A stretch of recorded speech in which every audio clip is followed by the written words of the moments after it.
After more than 30 seasons of the show, The Simpsons have done numerous collaborations with other series, organizations, and public figures. One of the earliest and weirdest was the talk show host Oprah Winfrey. The crossover happened on her own series, The Oprah Winfrey Show, in November 1992. At the time, The Simpsons were deep into their 4th season, and right in the middle of Simpsons-mania, with the cartoon being one of the most popular and culturally relevant programs on television, as was Oprah and her show, which had been on the air since September 1986 and had already established itself as one of the most popular and influential talk shows of all time. So, having the two shows cross-promote one another seemed like a good idea, at least in theory. In theory, communism works.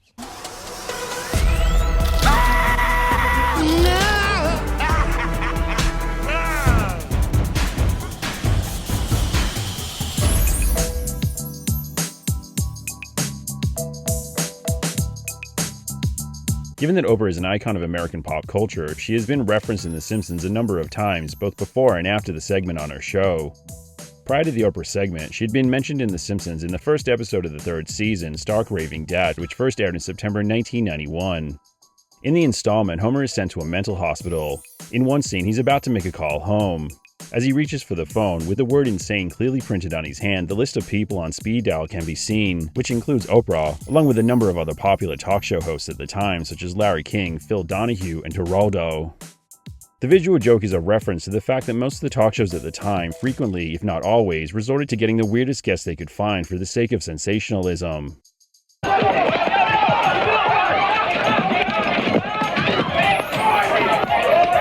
Later, in April 1993, The Simpsons made a joke about Oprah's lifelong struggle with her weight in the 12th episode of the 4th season, Whacking Day. In the installment, the adults of Springfield are obsessed with killing snakes. In response, Bart and Lisa devise a plan to lure the animals to their house. Put our stereo speakers on the ground and play something with a lot of bass. Those snakes will be in here like Oprah and a baked ham. The Simpsons later introduced the character Opal in the 7th episode of the 18th season, Ice Cream Margie with the light blue hair, which first aired in November 2006. In the installment, Marge gets depressed after watching a segment on The Opal Show, a very obvious parody of The Oprah Winfrey Show, which eventually leads Marge to create popsicle stick sculptures. The Opal character would appear in a number of other episodes, during which she was characterized as frequently mentioning her boyfriend Straightman, a reference to Oprah's real-life longtime partner Stedman Graham. Opal is also known to give away massive prizes, a reference to an episode on The Oprah Winfrey Show from September 2004 when the host gave away 300 cars to her audience members.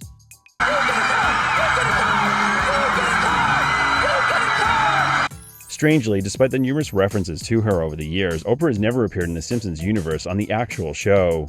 And, even stranger, as of February 2023, the Oprah segment has never officially re-aired or been released, making it one of the weirdest celebrity cameos in the history of The Simpsons. Bye, Oprah. It was nice meeting you. Goodbye, Opie.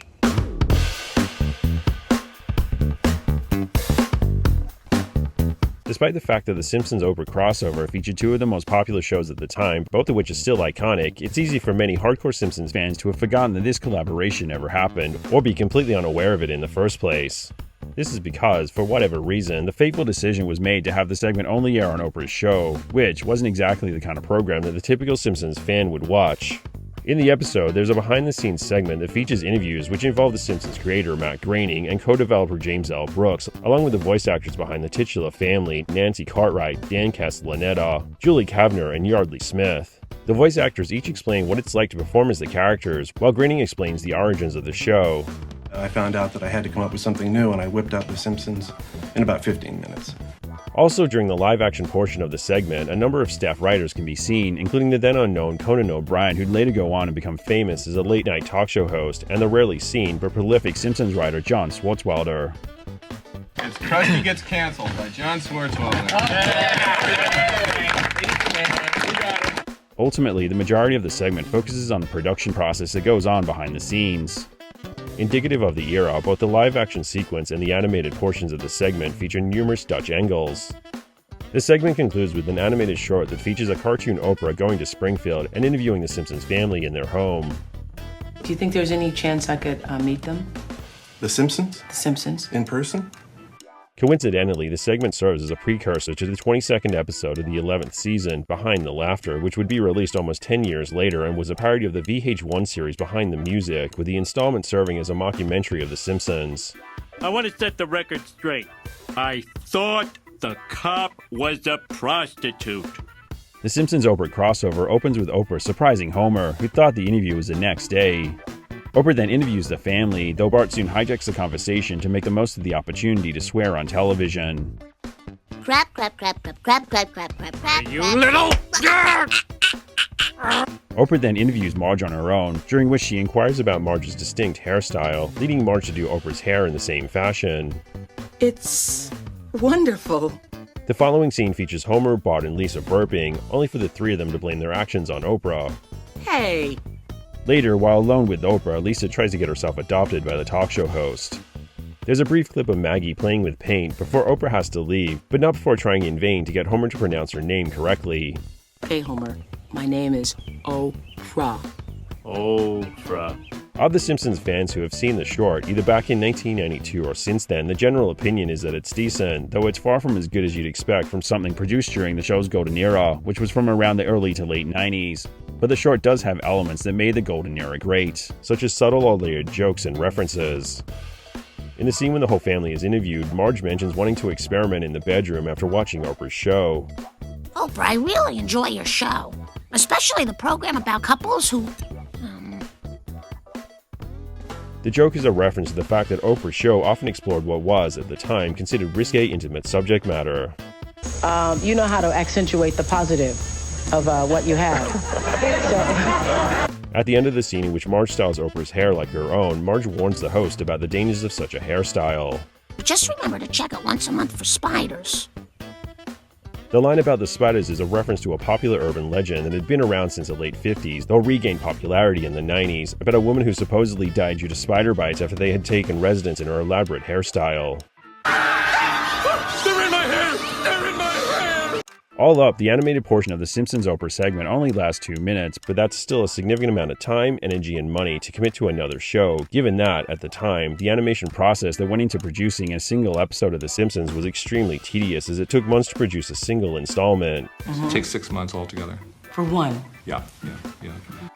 Ultimately, the decision to both make the segment and to only air it on Oprah's show was an odd choice. Certainly, a collaboration between two of the most iconic figures on television at the time, Oprah and Bart Simpson, made sense. That is, until you factor in that they had very different fan bases, with The Simpsons appealing to kids, teenagers, and young adults who were typically male, while Oprah's audience was predominantly made up of middle-aged women. I love you, Oprah. I love you. And this explains why this solid installment of The Simpsons just got lost in the whirlwind of Simpsons-mania back in the early 90s. Still, this often overlooked piece of Simpsons nostalgia is well worth any Simpsons fan checking out. You'll edit that underwear thing out, won't you, Oprah? It's Oprah. And I think we'll leave it in.